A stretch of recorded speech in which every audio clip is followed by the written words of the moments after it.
To achieve this, you must have adequate power. Inga is the answer. And I therefore want to take opportunity to wish all of you a very, very fruitful deliberation during this Grand Inga Conference. Thank you. God bless you. Dear delegates, ladies and gentlemen, let me take the opportunity to welcome you to the Grand Inga Virtual Conference. This is a conference that we have convened to discuss the issues connected to the implementation of the Grand Inga project. The African Continental Free Trade Area Agreement that was initiated in March of 2018 and came into effect in March 2019 is a milestone on our continent. The trade deal is a flagship project of Africa's 2063 agenda. From independence to date, lack of infrastructure has constrained movement of trade and goods across the continent. The inter-African trade is the lowest globally, comparing to other parts of the world. But inter-African trade stands at only 15%, meaning that Africa trades more with the external world than with itself. And we're saying that this is something that can't be corrected. The major constraining factor which has inhibited intra-African trade is lack of infrastructure, which has made it difficult for goods to move from one country to the other country. That is the reason why the African Free Trade Area Agreement also focuses on development of infrastructure to facilitate trade. The objectives will not be realized unless we fast-track the development of infrastructure. And here we are talking about trans-African highways, the trans-African high-speed railway network, the open skies in Africa, which will enable air transport to move much more smoothly on the continent, and fiber optic connectivity across the continent. We, particularly here at this conference, want to focus on energy, which is, as you know, one of the major driving factors to growth and development. Most African countries are energy deficient, and this is what also inhibits development in those African countries. The cost of energy in some African countries is too expensive to access energy. This cannot be allowed to continue to exist because it makes Africa less competitive and scares away investors from the continent. We need to deal with this issue of energy head-on. And that's the reason why we have convened this conference to talk about the Grand Inga.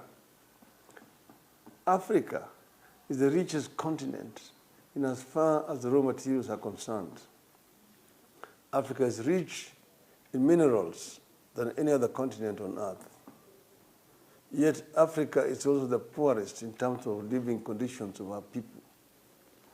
This paradox needs to be corrected or reversed.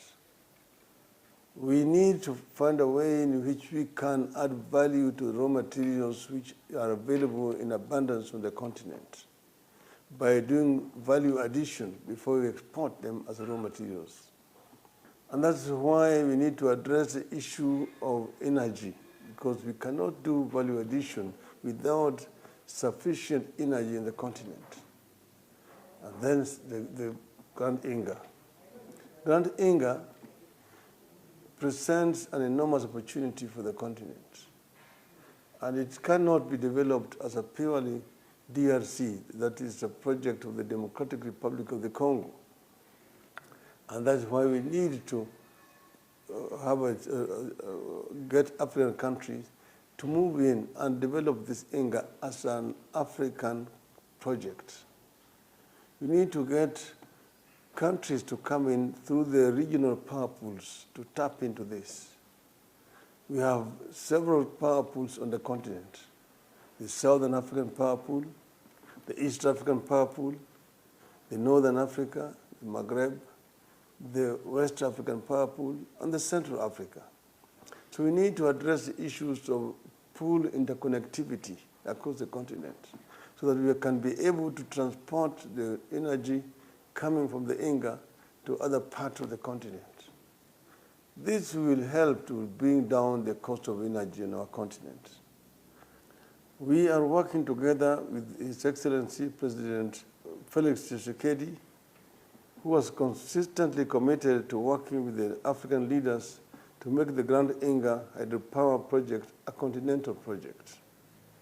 Our goal is to work closely with and support President Tshisekedi to achieve this ambitious and audacious goal. The DRC is shortly going to be celebrating its 60th anniversary. It will be a good vote of confidence in the DRC if at that occasion His Excellency President Felix Tshisekedi can announce to the nation that finally the Grand INGA is on its feet, is on the way to being implemented and make it a reality. We hope to bring together the best minds from Africa and the world to come up with the basic framework that will demonstrate that the Grand INGA project is a viable, green, and sustainable. Let me conclude by reiterating that Africa has a growing youth population. This young population can be an opportunity or a curse depending on how we provide opportunities for them. Creating opportunities for the youth is the biggest challenge this continent faces now and in the decades ahead. We need to create millions of jobs for the young generation, and the time is not on our side. The future is moving towards Africa. But for Africa to accommodate the future and create opportunities, we will have to do more than exporting raw materials and venture into value addition and manufacturing. To achieve this, we must have adequate power. INGA is the answer. And I therefore want to take opportunity to wish all of you a very, very fruitful deliberation during this Grand INGA conference. Thank you. God bless you.